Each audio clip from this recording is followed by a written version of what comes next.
ठीक है, जो अगला हम टॉपिक पढ़ रहे थे उस टॉपिक की बात कर लेते हैं अब। तो हम 16th ग्रुप पढ़ रहे थे, पी ब्लॉक में,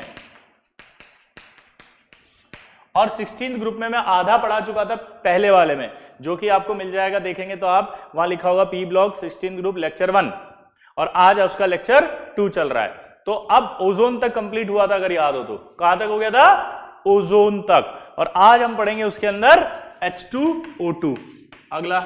ठीक है, आपने शीट भी देखी होगी, तो शीट के अंदर नेक्स्ट क्या था? H2O2। ठीक है, आया ना? पक्का? चलो अब H2O2 की बात करते हैं। तो H2O2 की प्रिपरेशन की बात करें अगर हम, तो सबसे पहले अगर मैं बात करूं Na2O2 और H2O ले लूं, ठीक है, तो अगर H2O लेता हूं तो यहां पर रिएक्शन आप देखो अपने आप ही क्या बनेगी, है NaOH प्लस H2O2। लेकिन इस H2O2 की खास बात है, ये 25 डिग्री सेंटीग्रेड पर यानी रूम टेम्परेचर पर अनस्टेबल होता है, टूट जाएगा। 25 डिग्री यानी रूम टेम्परेचर पर अनस्टेबल होगा, टूट जाएगा। इसलिए आपको इसको आइस कोल्ड यानी कि बहुत ठंडा लेना पड़ेगा। ठीक है, बहुत ठंडा लेंगे तब जाकर के आपका H2O2 बनेगा, वरना ये टूट जाएगा। तो आपको Na2O2 की रिएक्शन करानी है H2O2 से, लेकिन कैसा होना चाहिए? H2O2 बर्फ वाला पानी, मतलब जिसका टेम्परेचर बहुत कम हो, तब जाकर के बनेगा। दूसरा, BaO2 की अगर H2SO4 से रिएक्शन कराएं तो आपके BaSO4 प्लस H2O2 बनेगा। लेकिन इस रिएक्शन की एक खास बात है, ये H2SO4 इस H2O2 के डिकम्पोजिशन को कैटेलाइज्ड करता है, मतलब H2O2 के टूटने की जो रिएक्शन है उसको ये H2SO4 ही कैटेलाइज्ड करता है, मतलब कैटलिस्ट की तरह बिहेव करेगा ये H2SO4 H2O2 के टूटने के लिए।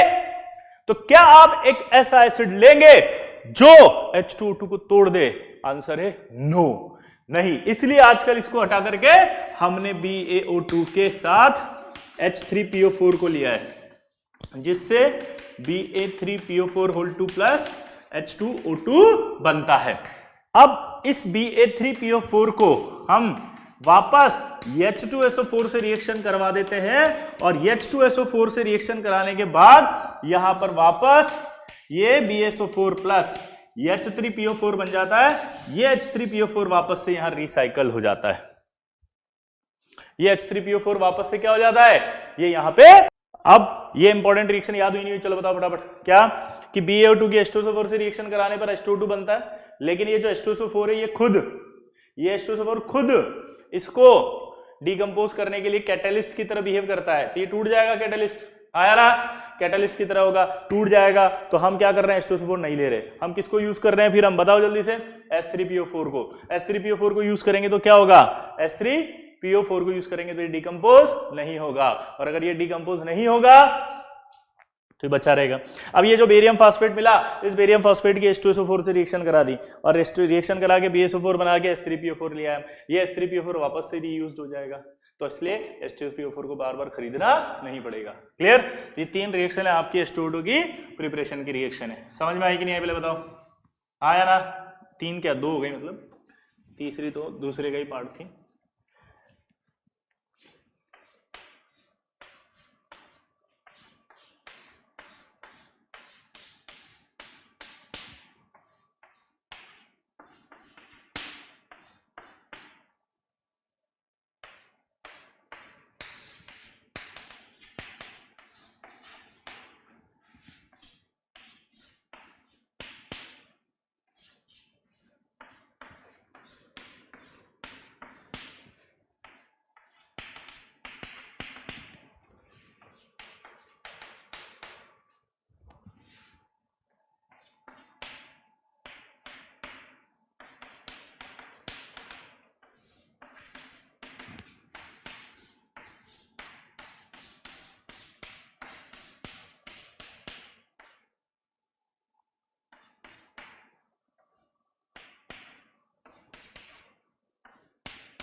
टू इथाइल एंथ्राक्विनोन, क्या बोले जल्दी बताओ? हाँ या ना? जल्दी बोलो, क्या बोले जल्दी बताओ? टू इथाइल एंथ्राक्विनोन, क्या बोला जल्दी बताओ, 2 इथाइल एंथ्राक्विनोन।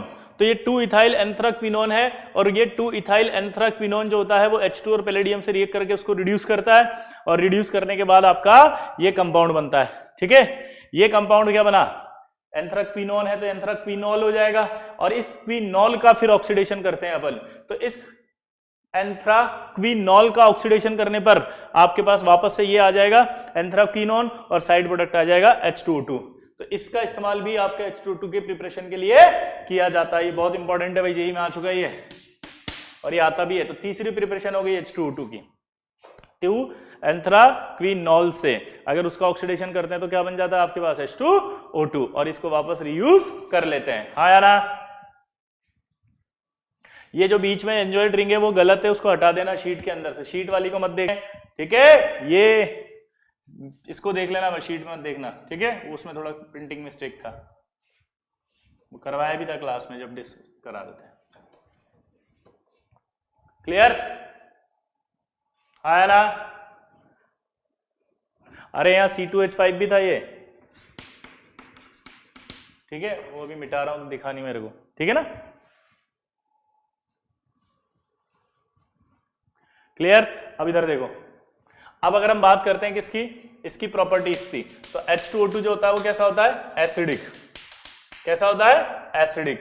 H2O2 जो होता है वो एक कलरलेस, क्या बोला, कलरलेस लिक्विड है। इसमें कई जगह आपको मिलेगा पेल ब्लू लिक्विड, तो उस पेल ब्लू लिक्विड को आपको बिल्कुल कलरलेस की तरह ट्रीट करना है। ठीक है, कलरलेस होता है और इसका जो है वो करीब करीब बॉइलिंग पॉइंट अगर आप देखोगे तो 152 कितना 152 होता है। 152 जो है वो डिग्री सेंटीग्रेड का बॉइलिंग पॉइंट होगा। तो इस कंडीशन में इसमें क्यों होगा ऐसा वो देखना। जब हम वाटर को बात करते हैं तो वाटर के केस में 4 एज बॉन्डिंग होती है और अगर आप इसको देखोगे तो इसमें 6 एज बॉन्डिंग होती है।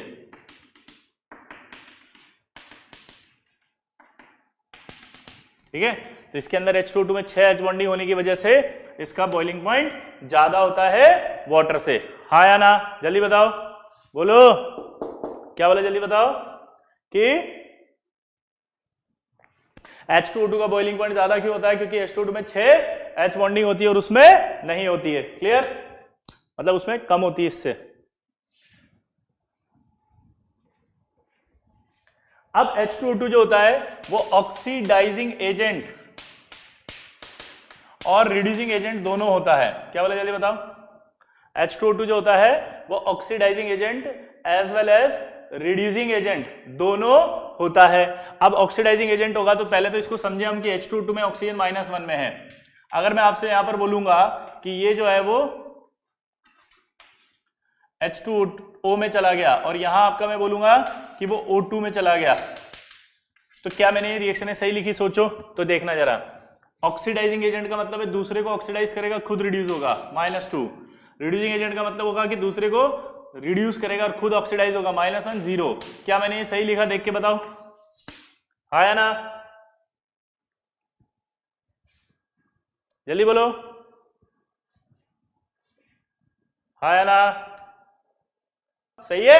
तो ये रिएक्शंस आपको ध्यान रखनी पड़ेगी कि ये oxidizing agent as well as reducing agent दोनों होता है। क्लियर सबको। अब इधर देखो, अब अगर हम बात करते हैं इसकी रिएक्शंस की, तो अगर इसकी रिएक्शंस की बात करें हम तो सबसे पहले जैसे पीबीएस ब्लैक प्रेसिपिटेट होता है अगर याद हो तो, ठीक है, ये H2O2 इसको ऑक्सीडाइज कर देगा और ऑक्सीडाइज करके क्या बना देगा, PbSO4। ये देखो -2 से इसको +6 में ले आया, तो ये -1 से कहां जाएगा, अगर ये ऑक्सीडाइज हुआ है तो ये रिड्यूस होगा, ये रिड्यूस होगा तो क्या बनना चाहिए, H2O। क्लियर, तो ये रिएक्शंस आएगी। ये एक बहुत फेमस रिएक्शन है। फेमस रिएक्शन कैसे है देखना जरा।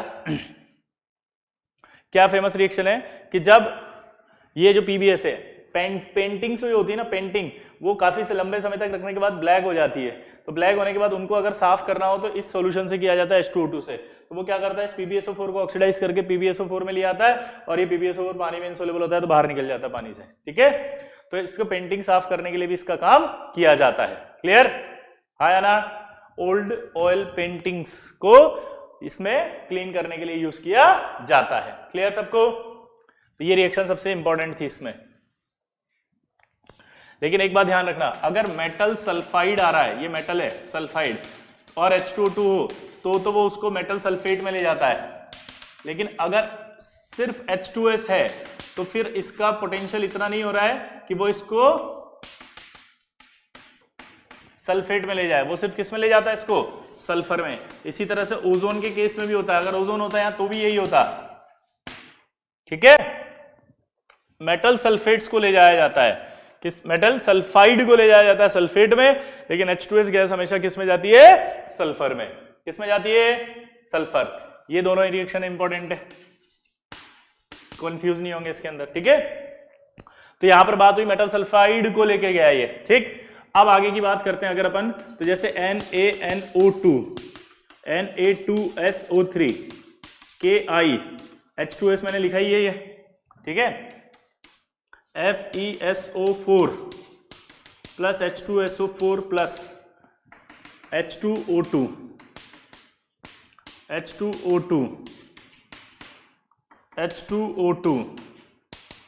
और H2O2। क्लियर। अब इनकी रिएक्शंस आपसे पूछेगा वो।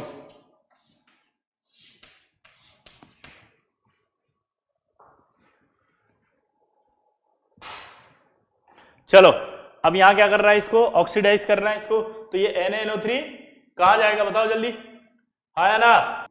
चलो अब इधर देखो, मैंने ये कहा था कि अगर मेटल सल्फाइड लेंगे तो सल्फाइड ऑक्सीडाइज होकर के कहां चला जाएगा, सल्फेट में। मेटल सल्फाइड ऑक्सीडाइज होकर कहां चला जाएगा, सल्फेट में। क्लियर बेटा, हाँ या ना, क्लियर। लेकिन वहीं अगर H2S गैस लेते हैं तो H2S गैस क्या वीक होता है, वीक होता है, इसलिए इसका रिएक्शन आगे ज्यादा ऑक्सीडाइज नहीं हो पाता, इसलिए सल्फर में जाता है। चाहे फिर H2O2 रिएक्शन में आए चाहे ओजोन आए, वो H2S को ऑक्सीडाइज सल्फर में ही कर सकते हैं। यानी अगर मैं आपसे एक लाइन में पूछूं कोई भी ऑक्सीडाइजिंग एजेंट ले लो, चलो फटाफट, जैसे मैंने कहा KMnO4, अब KMnO4 में H2S को भेजो तो क्या प्रोडक्ट बनेगा, सल्फर, सल्फेट नहीं। अगर मैं कहूं K2Cr27 उसमें आप H2S को भेजो, क्या बनेगा, सल्फर। अगर मैं बोलूं ब्रोमीन वाटर में भेजो H2S को, क्या बनेगा, सल्फर। अगर मैं बोलूं कि IO3- के अंदर भेजो इसको, क्या बनेगा, सल्फर। ये समझा रहा था कि H2S जो होगा वो रिएक्ट करेगा अगर ऑक्सीडाइजिंग एजेंट से तो वो सल्फर में जाएगा, लेकिन अगर मेटल सल्फाइड आ जाए तो वो सल्फेट में जाएगा, तो वो सल्फेट में जाएगा, PbSO4 में जाएगा।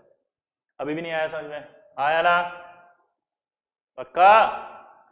चलो अब यहां पर इनकी रिएक्शन बताओ, तो ये ऑक्सीडाइज करेगा इसको, तो ये ऑक्सीडाइज करेगा NaNO3 और खुद चला जाएगा किसमें, H2O। ये Na2SO3 है तो ये ऑक्सीडाइज होकर कहाँ आएगा, Na2SO4 प्लस H2O। इसको ऑक्सीडाइज करेंगे तो कहाँ जाएगा, ये I2 प्लस H2O। इसको करो तो क्या आएगा, फिर से वही सल्फर प्लस H2O। ये बैलेंस कर लेना भाई, बैलेंसिंग में सब बचे हुए आ जाते हैं। इसकी रिएक्शन H2O2 से कराओगे तो Fe2SO4 whole thrice plus H2O। तो इस तरह से इसकी ऑक्सीडाइजिंग प्रॉपर्टी वाली रिएक्शंस भी कंप्लीट।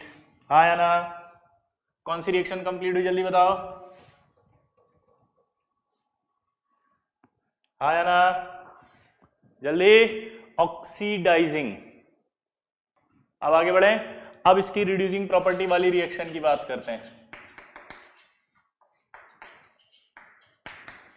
अगर मैं रिड्यूसिंग प्रॉपर्टी वाली बात करूं तो रिड्यूसिंग प्रॉपर्टी की बात करने पर आपको पता है सबसे पहले, अगर मैं रिएक्शन कराऊं इसकी Ag2O प्लस H2O2 से, ठीक है, फिर रिएक्शन अगर मैं कराऊं इसकी O3 से, फिर मैं रिएक्शन कराऊं MnO2 से,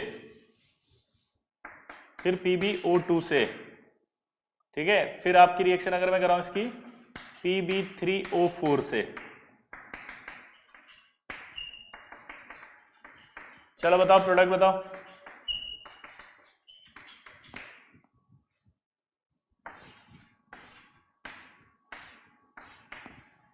चलो पहले वाले में तो क्या होगा, देखो ये क्या करेगा, अब इसको रिड्यूस करेगा, रिड्यूस करेगा तो Ag प्लस में है तो यहाँ क्या बनेगा, ये Ag, और ये क्या होगा खुद ऑक्सीडाइज, ये -2 में है तो ऑक्सीडाइज होगा तो किस में जाएगा, ये O2 तो बैलेंस में आएगा पानी, तो मेन प्रोडक्ट क्या होगा इसका O2 माइनस से 0 में जा रहा है, तो क्या हुआ ये ऑक्सीडाइज, और ये क्या हुआ रिड्यूस। इसको रिएक्शन कराओगे तो क्या बनेगा H2O प्लस O2। यहां देखो Mn, अगर मैं इसमें H2SO4 ले लूं एसिडिक मीडियम करके, तो आपका Mn अभी कितने ऑक्सीडेशन स्टेट में है +4, ये रिड्यूस करके +2 में लाएगा, और वो Mn+2 इस सल्फेट से रिएक्ट करके MnSO4 बनाएगा। ठीक है, ये MnSO4 आ गया। PbO2 को वो रिएक्ट करके कहां लाएगा PbO में। ठीक है, हाँ है ना। और अगर मैं इस PbO के साथ इसकी रिएक्शन होगी तो क्या बनेगा ये H2O प्लस O2। क्लियर। अब Pb3O4 की रिएक्शन करवाओ, अगर HNO3 भी ले लिया मान लो मैंने, तो क्या रिएक्शन बनेगी देखना जरा। इसकी रिएक्शन बनेगी आपकी PbNO3 plus H2O plus O2। अब ये कैसे हुई जरा देखना, इसको देखें अगर हम तो दो हिस्सों से बना होता है ये PbO और PbO2 से। क्लियर। अब जब मैंने PbO2 की रिएक्शन इससे कराई होगी तो ये रिएक्शन हुई होगी पहले, और ये रिएक्शन में जो ये Pb होगा ये HNO3 से रिएक्ट किया होगा, क्योंकि ये आपका एम्फोडेरिक होता है। एम्फोडेरिक में भी कौन सा होगा, ये मोर बेसिक वाला होगा, क्योंकि इस पर +2 चार्ज है। +2 चार्ज वाला मोर बेसिक होगा। मोर बेसिक है तो ये एसिड है, एसिड बेस रिएक्ट करेंगे तो लेड नाइट्राइट। क्लियर। और ये भी बचा हुआ है, ये भी HNO3 से करेगा तो लेड नाइट्राइट, तो ये तो लेड नाइट्राइट में आ गए सारे लेड तो, और ये टूट करके H2O प्लस O2 में आ गया। ठीक है, तो ये रिएक्शन आई नहीं आई समझ में इसकी हुई। अब इसके बाद अगर हम बात करते हैं H2O2 की, तो H2O2 जो है वो HX से भी रिएक्शन करता है, हेलोजेंस। अब हेलोजन से रिएक्शन कराओ अगर इसकी, तो हेलोजन से रिएक्शन कराने पर देखो क्या होगा। सबसे पहले आपको इसका स्टैंडर्ड रिडक्शन पोटेंशियल याद होना चाहिए, और वो सबसे ज्यादा होता है Cl2 इनमें, फिर Br2, और फिर H2O2 का होता है, और फिर I2 का होता है। यानी कि H2O2 इनसे पीछे है, इसका मतलब ये इसको कहां ले आएंगे X2 में, और ये चला जाएगा H2O प्लस O2 में, और यहां X बराबर आ सकता है सिर्फ Cl और Br, I2 नहीं आ सकता। क्या ये मैंने सही लिखा क्या, चेक करके बताओ फटाफट, ये क्या लिख दिया। ठीक है, ये -1 है, ये 0 हुआ है, तो ये तो ऑक्सीडाइज हुआ ना,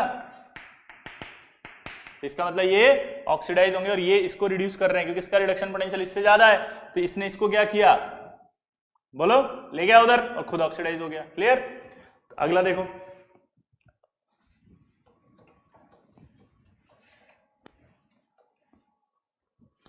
हेलोजन के साथ रिएक्शन होने के बाद अगर हम NaOCl की अगर H2O2 से कराएं, या NaIO4 की H2O2 से कराएं, तो अभी हम कौन सी रिएक्शन पढ़ रहे हैं जिसमें H2O2 as a reducing agent है। रिड्यूसिंग एजेंट है तो नो डाउट ये क्या करेगा, NaCl H2O प्लस O2 बनाएगा, क्योंकि यहां पर जो Cl है उस पर +1 ऑक्सीडेशन स्टेट आता है। ठीक है, तो ये रिड्यूस हो गया, देखो इधर, हाँ है ना। अच्छा, इधर से रिएक्ट कराएंगे तो ये आपका इसको भी रिड्यूस करके NaIO3 plus H2O plus O2 में ले आएगा। हम कौन सी रिएक्शन पढ़ रहे हैं जल्दी बताओ। हम रिएक्शंस पढ़ रहे हैं अभी जिसमें हम इसको रिड्यूसिंग एजेंट की तरह ट्रीट करवा रहे हैं। किसकी तरह, जल्दी बोलो, रिड्यूसिंग एजेंट की तरह। तो रिड्यूसिंग एजेंट ने रिड्यूस कर दिया इसको। क्लियर। इसके बाद आती है आपको इसकी प्रॉपर्टीज।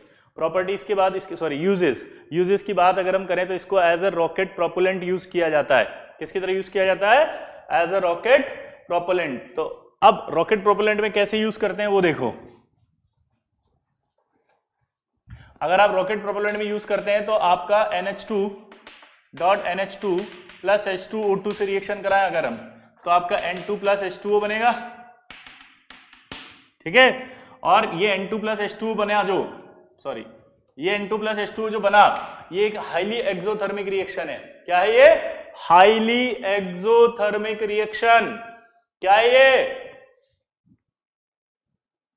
जल्दी बोलो, हाईली, फटाफट बोलो, एक्सोथर्मिक रिएक्शन। अगर हाईली एक्सोथर्मिक रिएक्शन है तो इसका मतलब समझते हो आप, इसका मतलब यह है कि इसमें से जो निकलेगी एनर्जी, वो एनर्जी यूज होगी किसके अंदर, वो रॉकेट के अंदर, जो आपके फ्यूल की तरह यूज कर रहे थे अपन हाइड्रोजन, उस हाइड्रोजन की कंबशन से जो आपके एनर्जी निकलेगी वो लेके जाती है उस रॉकेट को आगे। ठीक है, दूसरा एक और होता है रिएक्शन कि क्रोमियम +3 और टाइटेनियम +4 के आइडेंटिफिकेशन के लिए, जैसे अपन ने कहा कि Ti ले लिया, TiSO4 होल ट्वाइस, ठीक है, H2O2 लिया प्लस H2O लिया, तो ये आपका पर टाइटेनिक एसिड बना देगा। क्या बना देगा? पर टाइटेनिक एसिड, जो कि ऑरेंज या येलो होगा।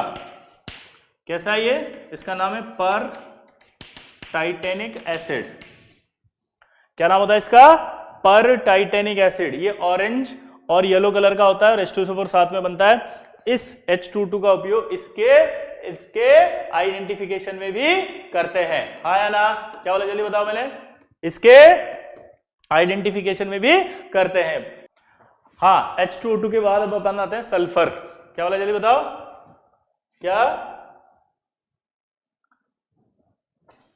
सल्फर के जो दो एलोट्रोप्स होते हैं, चलो बताओ कौन कौन से होते हैं? दो। एक होता है रोम्बिक सल्फर और एक होता है मोनोक्लिनिक सल्फर। दोबारा से बोलो, क्या होता है? एक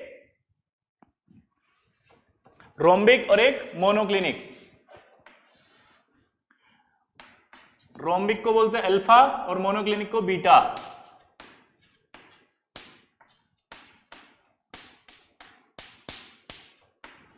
क्या मैंने सही लिखा? क्या जल्दी बताओ ये कन्वर्जन फटाफट। चलो अब इधर देखो, तो ये जो अल्फा होता है यानी कि रोम्बिक सल्फर होता है, उसे हम बीटा मोनोक्लिनिक सल्फर में कन्वर्ट कर सकते हैं। टेम्परेचर अगर मैं क्या कर दूं 369 केल्विन से ज्यादा, और अगर 369 केल्विन से कम कर दूं तो किस में आ जाएगा? वो वापस बीटा किस में आ जाएगा? अल्फा में। ठीक। और अगर हम सिर्फ पर्टिकुलर 369 केल्विन की ही बात करें तो पर्टिकुलर 369 केल्विन पर, क्या बोला जल्दी बताओ, पर्टिकुलर 369 केल्विन पर दोनों स्टेट स्टेबल होती हैं। और ऐसी स्टेट, दोनों स्टेट स्टेबल होती है और ऐसा टेम्परेचर जिस पर ये स्टेबल है 369, उसे हम कहते हैं ट्रांजिशन टेम्परेचर। क्या कहते हैं जल्दी बताओ?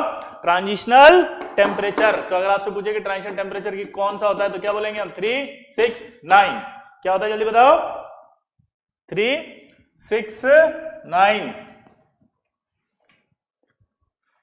तो दोनों की दोनों स्टेबल। अब आई रोम्बिक सल्फर की बात, यानी अल्फा सल्फर। अब रोम्बिक सल्फर जो होता है वो येलो कलर का होता है। कैसा होता है? येलो कलर का। कैसा जल्दी बताओ? Yellow colour. क्लियर? अब येलो कलर का होता है और इसका बॉइलिंग पॉइंट जो है वो आपसे पूछा है।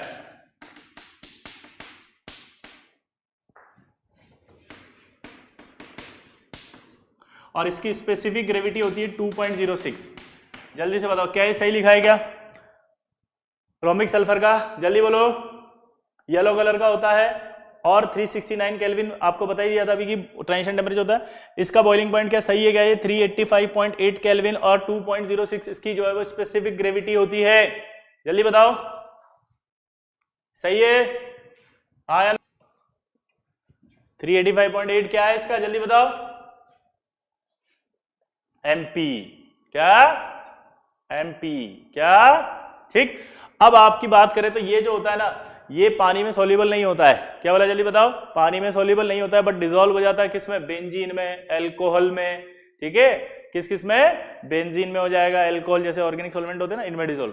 कार्बन डाइसल्फाइड में ये कंप्लीटली सॉल्युबल होता है। क्या बोला जल्दी बताओ? कार्बन डाइसल्फाइड में ये कंप्लीटली क्या हो जाता है? सॉल्युबल। कार्बन डाइसल्फाइड में ही कंप्लीटली क्या हो जाता है? सॉल्युबल। ठीक। रोम्बिक सल्फर के बाद आता है आपका मोनोक्लिनिक सल्फर। मोनोक्लिनिक सल्फर जो होता है वो मोनोक्लिनिक सल्फर, उसका जो मेल्टिंग पॉइंट है वो कितना होता है? 393 केल्विन। कितना होता है? 393 केल्विन। क्लियर? और उसका जो स्पेसिफिक ग्रेविटी होती है वो 1.98 केल्विन होती है। ठीक है, और ये कार्बन डाइसल्फाइड में सॉल्युबल होता है ये भी अच्छे से। ठीक, तो दोनों आपके पास एलोट्रोपिक फॉर्म ऑफ सल्फर आ गई। अब दोनों एलोट्रोपिक फॉर्म जो होती हैं सल्फर की, उसमें S8 स्ट्रक्चर होती है दोनों की, और वो S8 स्ट्रक्चर होती है क्राउन लाइक। कैसी होती है? क्राउन। S2 सॉलिड कभी एग्जिस्ट नहीं करता है पाई बॉन्ड वाला। ये केमिकल बॉन्डिंग में बताया था, क्योंकि 3p सॉल्युबल नहीं होती है। क्या बोला जल्दी बताओ, हाँ या ना, क्या बोला जल्दी बताओ मैंने, S double bond S exist नहीं करता है। क्यों नहीं करता है, समझ में आया, हाँ या ना, ठीक। तो S8 स्ट्रक्चर होती है, और आजकल सल्फर 2 से लेकर के 8 तक के कई सारे सल्फर खोजे जा चुके हैं, उसमें से एक है S6, और इस S6 का होता है एंजल सल्फर नाम। तो आपसे अगर बोले कि S6 एंजल सल्फर, इसका स्ट्रक्चर कैसा होता है, तो S6 का चेयर शेप होता है। कैसा होता है, चेयर शेप। S6 का कैसा स्ट्रक्चर है बताओ, चेयर शेप। और 0 से लेकर के 2 तक, सॉरी 2 से लेकर के 8 तक के सल्फर खोजे जा चुके हैं अभी, ठीक है। तो S2 जो है वो सॉलिड एग्जिस्ट नहीं करता है, लेकिन S2 वेपर एग्जिस्ट करता है, और वो करता है अकॉर्डिंग टू MOT,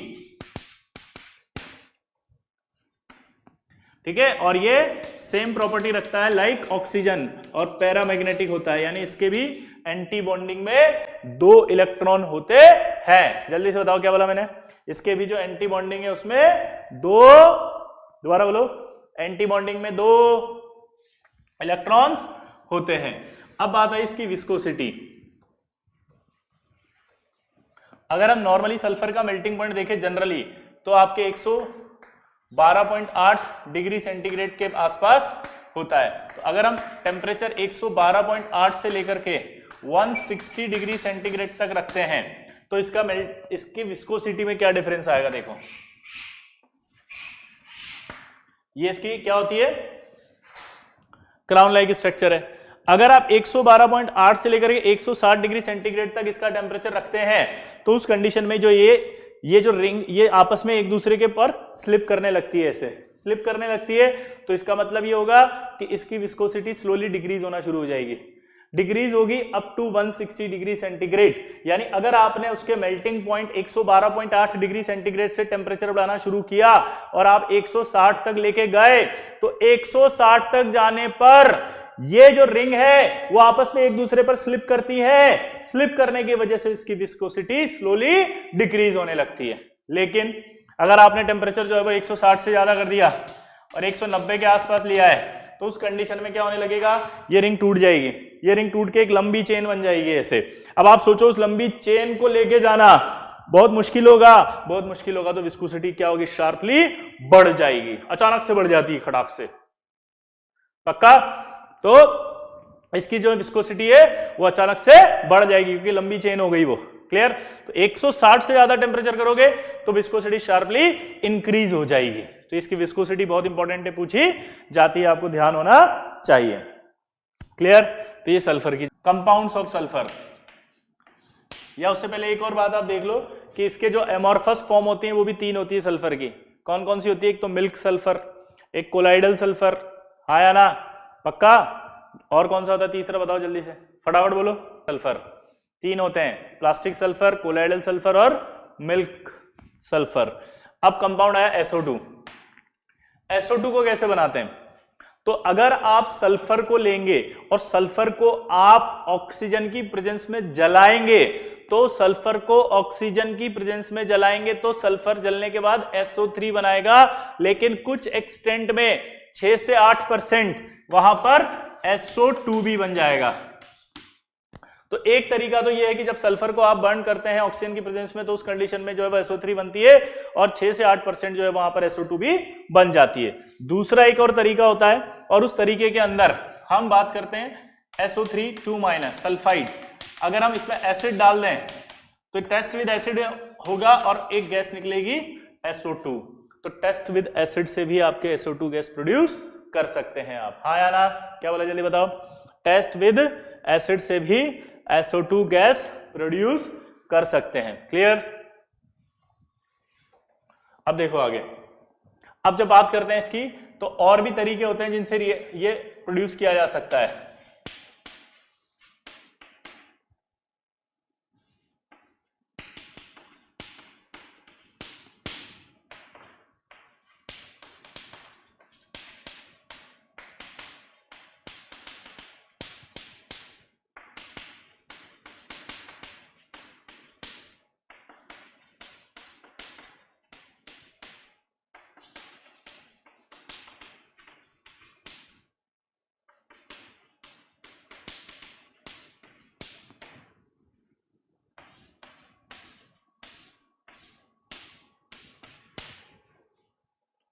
क्लियर।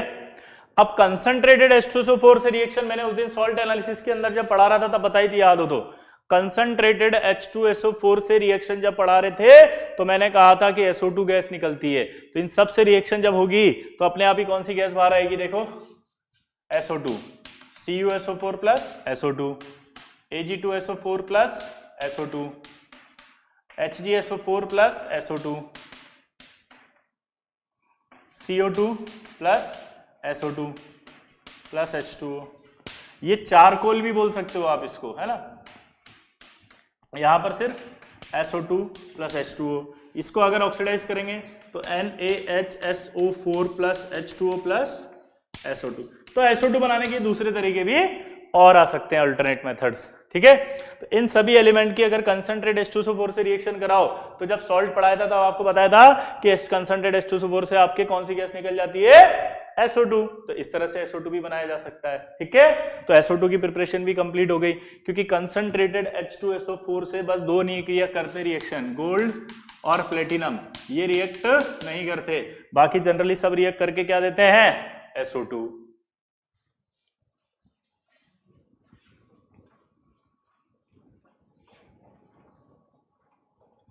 अब इसके इंडस्ट्रियल स्केल पर जो रिएक्शन होती है वो होती है FeS2 प्लस O2, इसको O2 के साथ बर्न कर रहे हैं। तो अगर आपको याद हो कि अगर किसी सल्फाइड को O2 के साथ बर्न करते हैं, हीट करते हैं, तो इसका मतलब ये हो गया कि हमने उस ओर को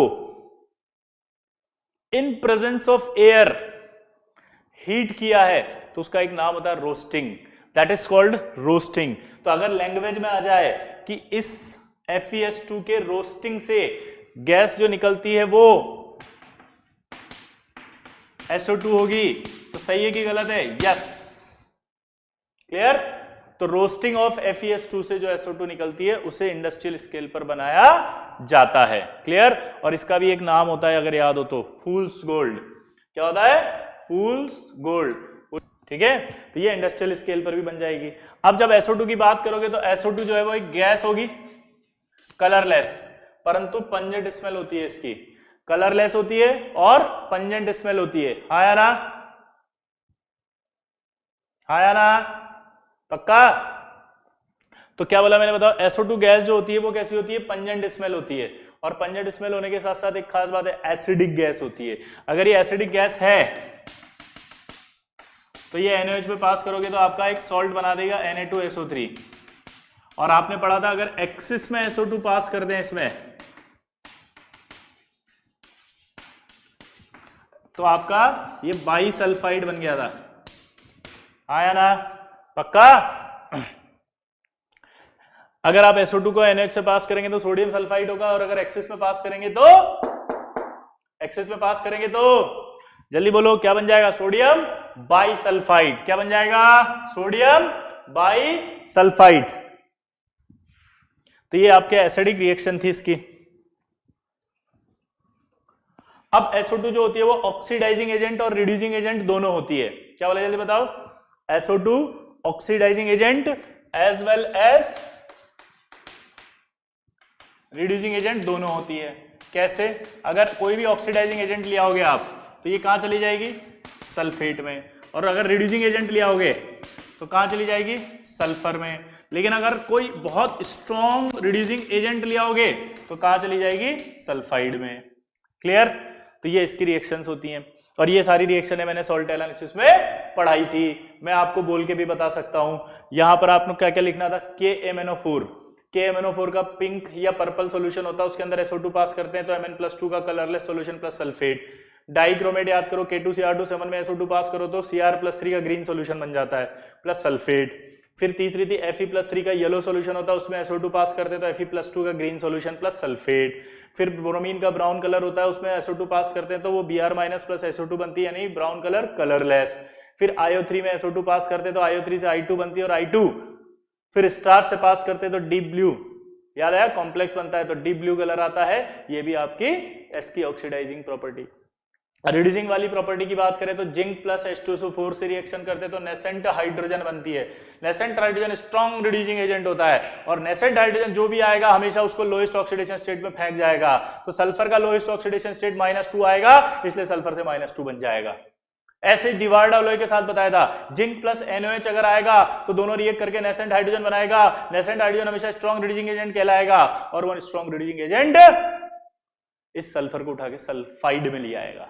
ये सारी रिएक्शन मैंने आपको पढ़ा दी थी सॉल्ट के अंदर, ठीक है। एक बार फिर से जब हम सॉल्ट करेंगे तो सॉल्ट के अंदर वापस आ जाएगा।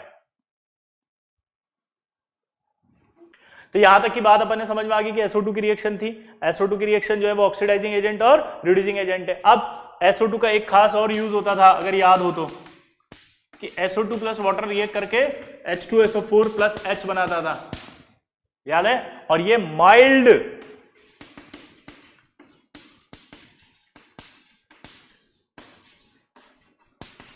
ब्लीचिंग एजेंट होता था। क्या होता था जल्दी बताओ? Mild bleaching agent. क्या वाला जल्दी बताओ? Mild bleaching agent. ये भी मैंने सॉल्ट के अंदर एक लाइन समझाई थी कि SO2 प्लस वाटर के साथ रिएक्शन होती है तो H2SO4 प्लस H बनता है और ये आपका माइल्ड ब्लीचिंग एजेंट होता है। क्लियर सबको? तो माइल्ड ब्लीचिंग एजेंट भी होता है SO2। क्लियर?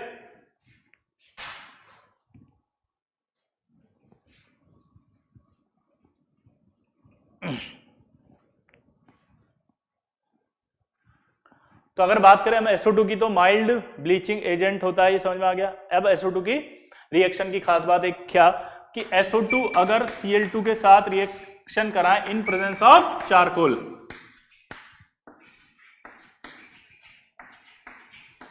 तो आपका SO2Cl2 बन जाता है। और SO2Cl2 जो होता है वो गुड क्लोरीनेटिंग एजेंट होता है। क्या वाला जल्दी बताओ? It is a good chlorinating agent. और ये पहले भी एक बार आ चुका है कहीं पे, और ये अपन ने कहा पढ़ा था, याद करो, वहां पे, कहां पे?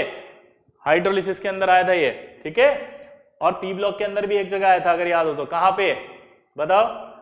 15th ग्रुप के अंदर, जब हम इसके अंदर एक खास बात बताए थे कि P4 की अगर SOCl2 से कराएं और P4 की अगर SO2Cl2 से कराएं तो क्या बनेगा। तो इसका एक की पॉइंट दिया था कि अगर इसका ऑक्सीडेशन स्टेट निकालोगे तो +4, इसका ऑक्सीडेशन स्टेट निकालोगे तो +6, +4 एक कम ऑक्सीडेशन स्टेट है, इसका मतलब इसका जो प्रोडक्ट होगा वो हेलोजन वाला बनेगा, Cl वाला। और ये भी क्लोरीनेटिंग एजेंट है, गुड, तो ये भी इसके साथ Cl वाला प्रोडक्ट बनाएगा। लेकिन अब फास्फोरस के दो होते हैं Cl वाले प्रोडक्ट, तो एक PCl3 और एक PCl5। अब आपको ये डाउट आएगा कि इसमें कौन सा कौन बनाएगा, तो बस की पॉइंट बताया था, ये ज्यादा ऑक्सीडेशन स्टेट वाला है, तो इनमें से ज्यादा ऑक्सीडेशन स्टेट किसकी है? इसकी। याद आया? तो इसका मतलब ये PCl5 बनाएगा, ये PCl3 बनाएगा।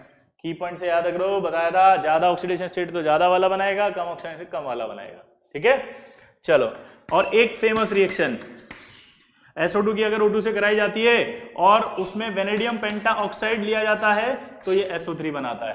क्या वाला जल्दी बताओ? SO2 की अगर O2 से रिएक्शन कराते हैं तो O2 से रिएक्शन करने पर V2O5 कैटलिस्ट लिया जाता है, बचपन से पढ़ा है। और ये कैटलिस्ट जो होता है उसको कहां ले, समझ में आ रहा है बेटा आपको? पक्का? चलो, तो ये रिएक्शन है, समझ में आएगी नहीं? जल्दी बताओ, हाँ या ना?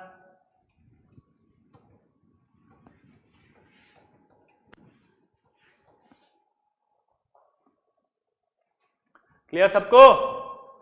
अब देखो इधर, अब SO2 के स्ट्रक्चर की बात अगर हम करें तो SO2 की जो स्ट्रक्चर होती है वो कैसी होती है बताओ? Bent structure. हाइब्रिडेशन निकालेंगे तो क्या आएगा? sp2 प्लेनर, ठीक, क्या आएगा? sp2 planar.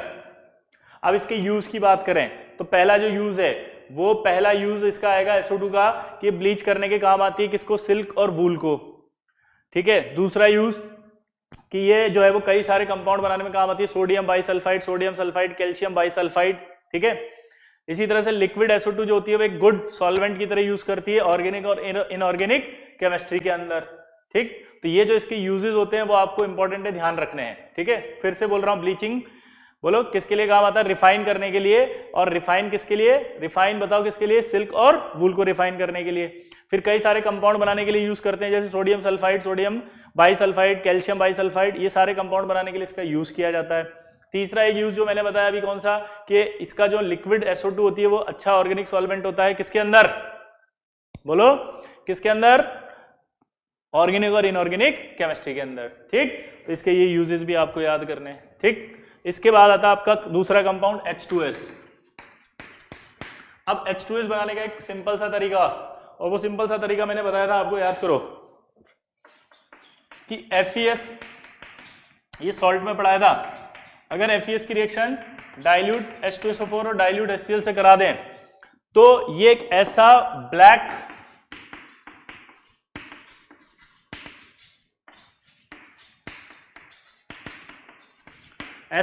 मेटल सल्फाइड है जो नॉन ऑक्सीडाइजिंग एसिड्स में सॉल्व होता है। हाँ या ना,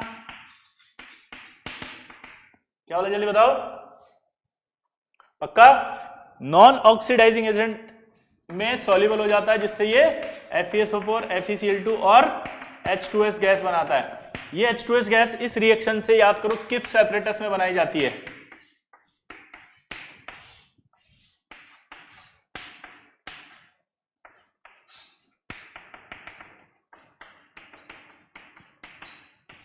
अगर आपको याद आया हो तो किप्स एपरेटस, भूल गए साहब, सॉल्ट के अंदर बताया था। तो ये H2S गैस बनाने की रिएक्शन होती है, फेमस रिएक्शन है, इंपॉर्टेंट रिएक्शन है। क्लियर, तो H2S गैस की बात कर ली। अब H2S गैस जो बनती है वो जब बाहर आती है तो उसको आइडेंटिफाई करना पड़ता है। तो आइडेंटिफाई करने के लिए मैंने बताया था आपको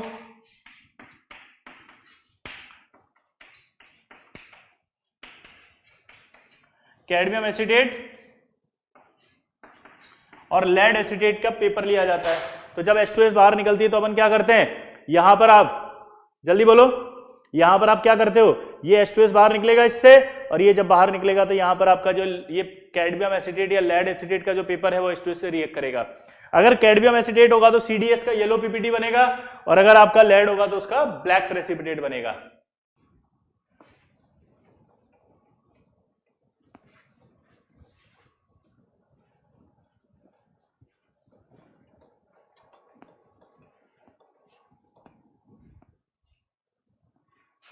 H2S की बात करी अपन ने, तो H2S की रिएक्शंस की बात कर लेते हैं। अब इसकी जो रिएक्शंस थी वो सॉल्ट के अंदर बताई थी कि H2S एक अच्छा रिड्यूसिंग एजेंट होता है। क्या होता है, एक अच्छा रिड्यूसिंग एजेंट। हाँ या ना, जल्दी से बताओ, आगे बढ़ते हैं। अब H2S जो है एक वीक एसिड भी होता है। अगर आप इसको पानी में डाल देंगे तो ये बेचारा कम आयनाइज्ड होगा। ठीक है, तो ये वीक एसिड होगा, पक्का, हाँ या ना, जल्दी बोलो। अब देखो इधर H2S की बात कर रहे हैं तो एक वीक एसिड हो गया। ठीक है, H2S की बात कर रहे हैं तो रिड्यूसिंग एजेंट हो गया। ठीक, H2S की रिएक्शन है सारी की सारी वही होंगी जो अभी बताई थी। MnO4 में पास करोगे तो सल्फर, K2CR2 7 में पास करोगे तो सल्फर, Fe+3 में पास करोगे तो सल्फर, IO3 में पास करोगे तो सल्फर, और ब्रोमीन वाटर जो ब्राउन कलर का उसमें पास करोगे तो सल्फर, और सबके ऑब्जर्वेशन वही आएंगे। तो यही मैं अभी थोड़ी देर पहले करा रहा था कि H2S से रिएक्शन करने पर प्रोडक्ट जो बनेगा वो सल्फर बनेगा। अगर मैं SO2 और H2S की रिएक्शन करा दूं तो आप देखो ये +4 है, ये -2 है, तो इसके रेस्पेक्ट में ये जो है वो ऑक्सीडाइजिंग एजेंट की तरह बिहेव करेगा और ये रिड्यूसिंग एजेंट की तरह बिहेव करेगा। तो ये सल्फर प्लस H2O बनाएगा और इस सल्फर की व्हाइट या येलो टर्बिडिटी आ जाएगी। इस रिएक्शन को कहते हैं कॉम्प्रोपोर्शनेशन रिएक्शन। क्या बोला जल्दी बताओ, कॉम्प्रोपोर्शनेशन रिएक्शन। क्या कहते हैं जल्दी बताओ, कॉम्प्रोपोर्शनेशन रिएक्शन। हाँ या ना,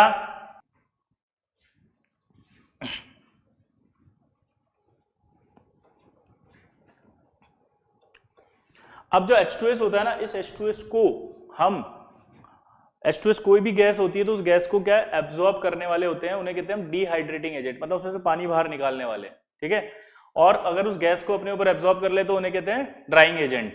तो H2S के लिए जो ड्राइंग एजेंट होते हैं वो जनरली हम लेते हैं CaCl2 ले सकते हैं, इसी तरह से हम क्या है L2O3 ले सकते हैं डिहाइड्रेट। ठीक है, लेकिन हम H2SO4 कभी नहीं ले सकते।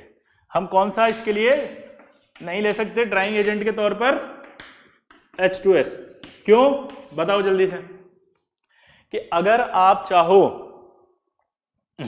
अगर आप चाहो तो आप क्या कर सकते हो, CaCl2 का एज अ ड्राइंग एजेंट ले सकते हो, L2O3 को ले सकते हो, P2O5 को ले सकते हो, बट आपसे कह रहा है कि H2SO4 को नहीं ले पाओगे आप, क्यों?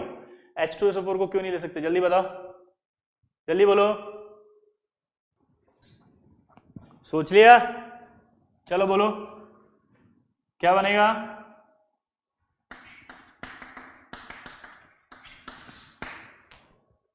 ये भी, हाँ जल्दी बोलो, ये बन जाएगा तो रिएक्शन हो जाएगी, इसलिए इसको यूज नहीं करते हैं अपन, ठीक है। अब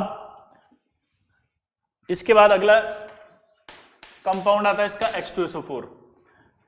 H2SO4 को बनाने की जो की स्टेप है वो की स्टेप एक ही है, और वो की स्टेप ये है कि SO2 लो, उसका O2 से रिएक्शन कराओ, वेनेडियम पेंटाऑक्साइड लो और SO3 बनाओ। ये की स्टेप मानी जाती है और ये रिएक्शन एक्सोथर्मिक रिएक्शन है, हाईली। ये क्या है? Highly exothermic reaction. अब यहां देखो आप, ये SO2 है, O2 है और ये बना दिया, इसको अपन कहते हैं कॉन्टैक्ट प्रोसेस। अगर आपसे बोले कि H2SO4 को बनाने के प्रोसेस का नाम बताओ तो आप बोलेंगे कॉन्टैक्ट प्रोसेस। दूसरा सवाल, कॉन्टैक्ट प्रोसेस में जो कैटलिस्ट होता है वो बताओ, तो बोलेंगे वेनेडियम पेंटाऑक्साइड। अगर आपसे बोले कि इसमें क्या हो रहा है तो आप बोलेंगे SO2 ऑक्सीडाइज होकर SO3 बन रहा है, क्लियर। अब जो सल्फर है उस सल्फर को आप ऑक्सीडाइज करके SO2 बना सकते हैं। ये SO3 बनने के बाद, ठीक है, इस SO3 को पानी में डाल देते हैं, पानी में डालते ही आपके क्या बन जाएगा? H2SO4। क्या बनेगा? H2SO4। और उस H2SO4 को ओलियम में डाल के निकाल लेते हैं, ठीक। और फिर उसका अपन क्या करते हैं? डिहाइड्रेशन, जिससे कि हमारा H2SO4 आ जाता है, और H2SO4 इस तरह से करीब करीब 98% तक कंसंट्रेट मिलता है, ठीक। अब H2SO4 की बात करें तो H2SO4 एक स्ट्रॉन्ग एसिड है। स्ट्रॉन्ग एसिड के साथ साथ वो एक अच्छा डिहाइड्रेटिंग एजेंट है। जैसे अगर मैं आप रिएक्शन कराऊं इसकी,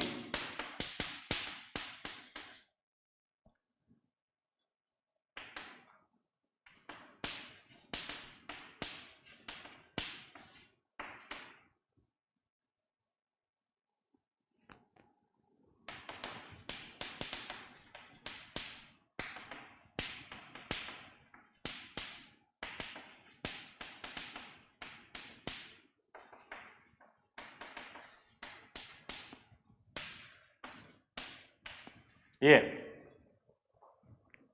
अगर मैं इसका कंसंट्रेट H2SO4 से कराऊंगा तो no doubt it is a good dehydrating agent. तो अगर ये डिहाइड्रेटिंग एजेंट गुड है तो उसमें से क्या निकाल लेगा? इसमें से क्या निकाल लेगा? डिहाइड्रेटिंग एजेंट है तो पानी, और पानी निकालेगा तो यहाँ क्या बन जाएगा? कार्बन। यहाँ क्या बन जाएगा? CO। यहाँ क्या बन जाएगी? CO plus CO2। तो ये गुड डिहाइड्रेटिंग एजेंट होता है तो पानी निकाल लेता है। अभी कंसंट्रेट H2SO4 के लिए मैंने बोला था एक अच्छा ऑक्सीडाइजिंग एजेंट भी होता है, और जो SO2 की रिएक्शन है लिखवाई थी अभी जस्ट राइट नाउ, उन सभी SO2 की रिएक्शंस में आप क्या कर सकते हो? यूज कर सकते हो, वापस से H2SO4 की रिएक्शन आ जाएंगी, ठीक है। अब H2SO4 एक गुड डिहाइड्रेटिंग एजेंट होता है, बट P2O5 से अच्छा नहीं होता। तो अगर P2O5 और H2SO4 की रिएक्शन लगाने तो प्रोडक्ट क्या बनेगा? जल्दी बताओ, हाँ या ना? इसका प्रोडक्ट बताओ। और मैंने आपको बता भी दिया कि ये अच्छा डिहाइड्रेटिंग एजेंट नहीं है, बल्कि ये है गुड डिहाइड्रेटिंग एजेंट, यानी ये इसमें से पानी खींच लेगा। जल्दी बोलो, ये इसमें से पानी खींच लेगा, जल्दी बोलो। प्रोडक्ट क्या बनेगा? सोचो, HPO3 प्लस SO3, ठीक है। तो ये आपका P2O5, क्लियर। तो ये आपका पूरा का पूरा 16 ग्रुप भी समाप्त। थायोसल्फेट की जो बात है वो थायोसल्फेट में सॉल्ट में लूंगा, ठीक है। बाकी नेक्स्ट में पढ़ेंगे। चलो, बेस्ट ऑफ लक।